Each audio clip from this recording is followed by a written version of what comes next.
And a good morning to all listeners and viewers across this great earth that has been made by our Lord God.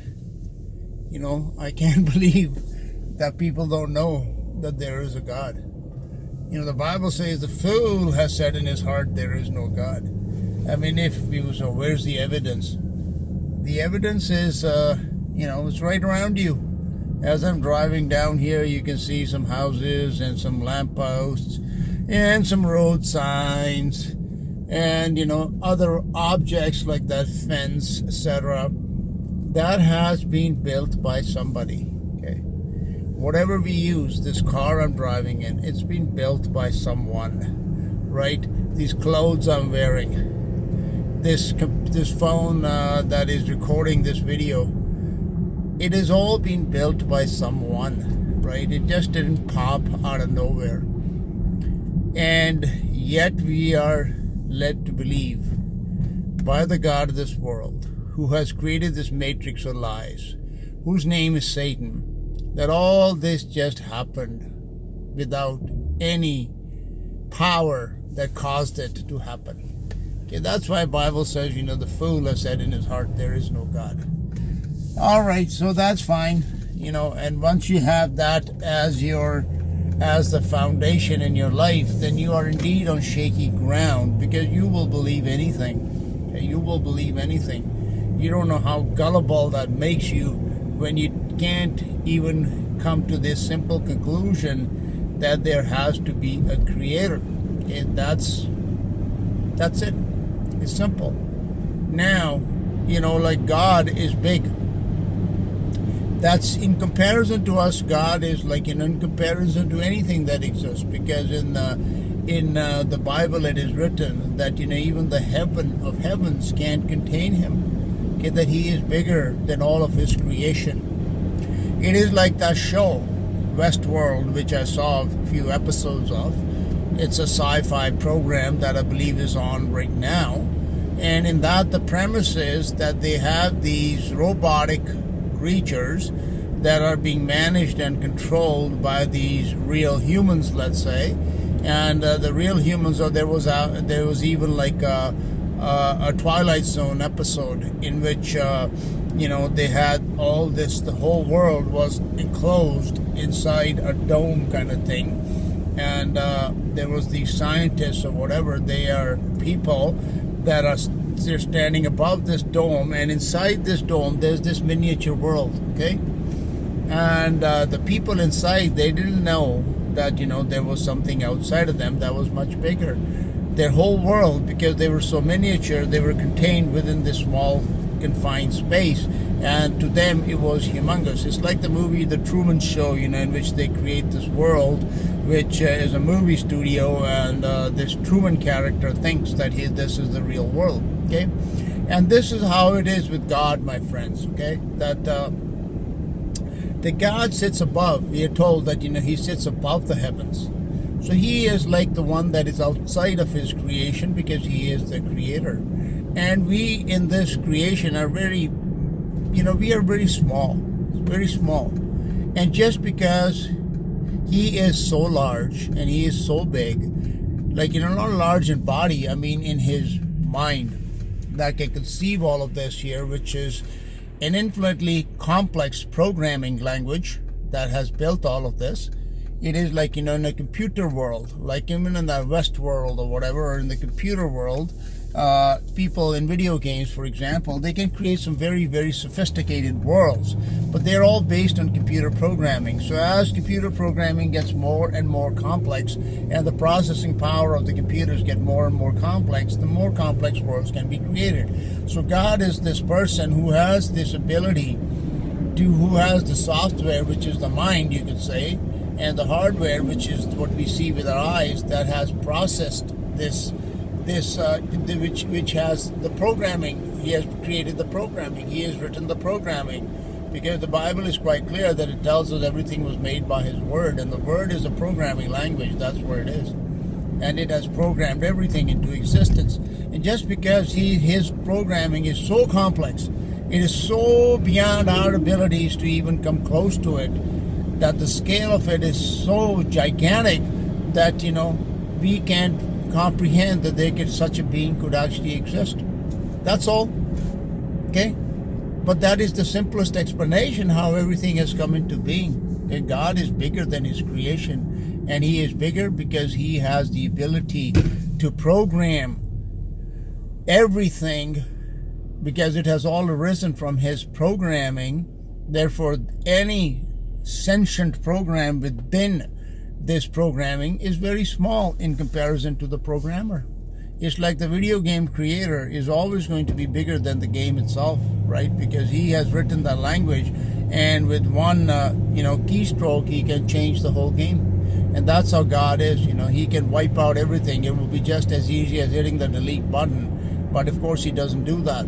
Okay, so that's one topic I wanted to talk about, is that just because God is big, and he is much bigger than we can even begin to fathom, doesn't mean that he does not exist. Okay, it's like today's world. The examples are all around us to understand this, that today's world compared to a world of let's say the 1200s or something, or even like in the Middle Ages, the people that lived there, if they were to see this world today, they wouldn't believe it. They would think it was some kind of magic, or something was going on. To them it would be incomprehensible at that time that man can actually create something like this.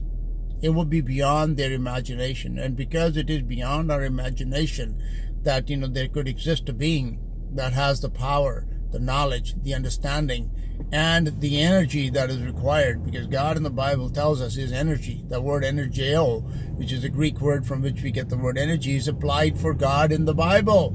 Okay, people don't understand that his power is energy that is required. Like in a computer or whatever, you have to drive the computer, you need energy to drive it. Like this recording that I'm doing, there's a battery that is powering it. If the battery dies, the function, it won't work. So he has all that power. His power is infinite, as a matter of fact.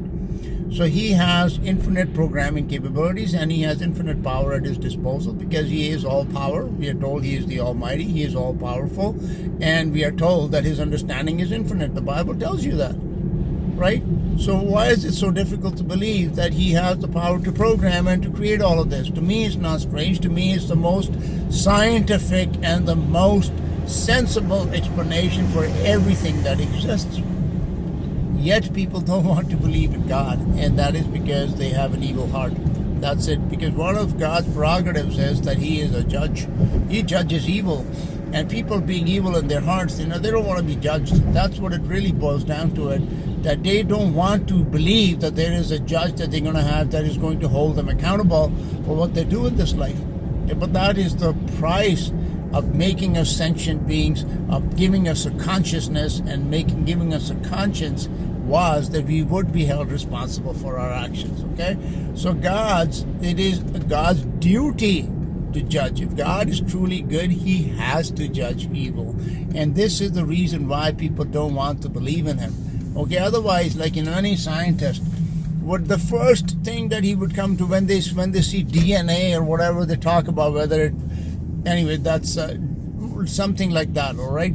Or any kind of encoding that they encounter in nature, everything. They are seeing it all the time. And yet they don't ask the question, who did it? Is that like science, or is that stupidity? You be the judge of that, right? So this is the reason why, my friends, because people, they don't want to look at the blackness and darkness of their own heart, and therefore they think that the judge who is going to hold them accountable does not exist. So anyhow, next time somebody says to you, okay, you believe in God, so show me the proof. Well, what you tell that person is, okay, you show me the proof that God doesn't exist. And when somebody asks you that, when they say, okay, well, what do you mean?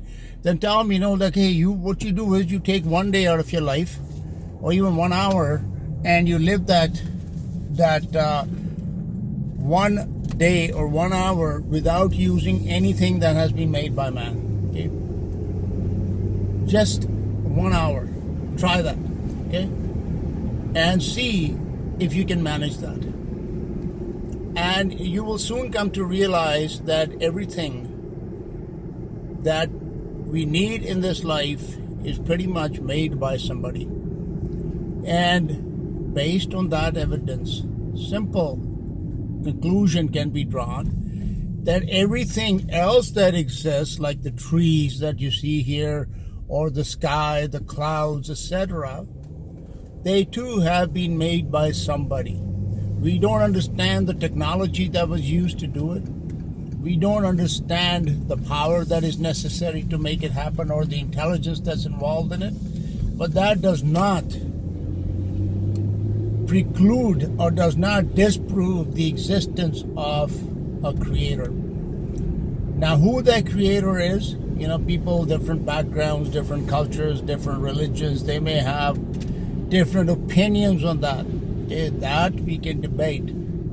And in my understanding, although I was born in India, and I have come from a family that is not Christian, or they do not believe in the Bible, okay, I have come to understand, after having a good knowledge of basically most of the major religions of this world, that would include Hinduism, Sikhism, Islam, Buddhism, etc., and Catholicism and Christianity. By the way, Catholicism and Christianity are not the same religion. Okay, anyhow, so having an understanding, it is my conclusion that the creator of everything is the God of the Bible. Now, you don't have to agree with me or believe me, but that is my understanding. But to say that there is no creator and there is no God, that is neither scientific nor is it an intelligent conclusion. Okay? That is, my friends, a very, very basic understanding. That's it. It is not that I need to prove to you that God exists. You need to prove to me that He does not exist. Okay? Thanks for listening. This is Paul Sandhu.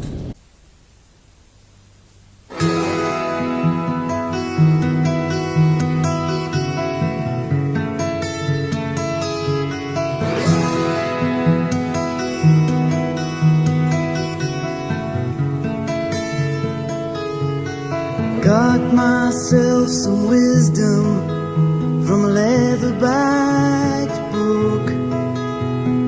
Got myself a savior when I took a second look.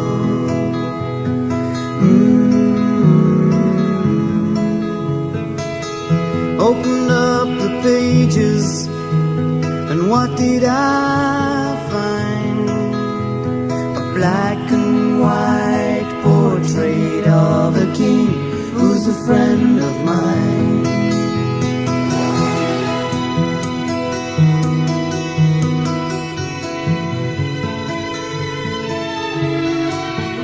Funny how when you think you're right, everybody else must be wrong, till someone with fool's wisdom somehow comes along. His voice was strange and the words he said I didn't quite understand, yet I knew that he was speaking right by the leatherback book in his hand. Hey,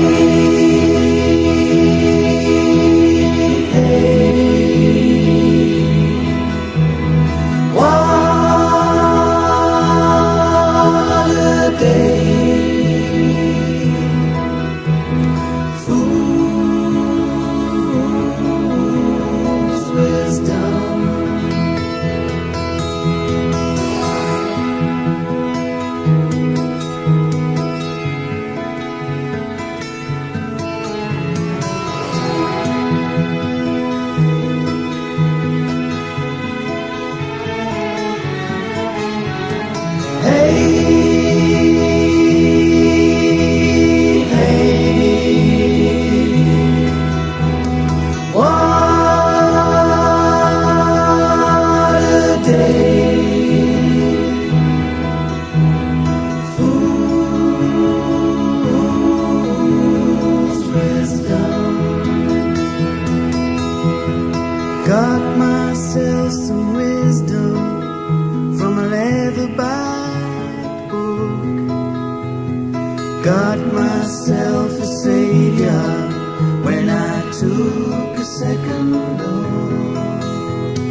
Thank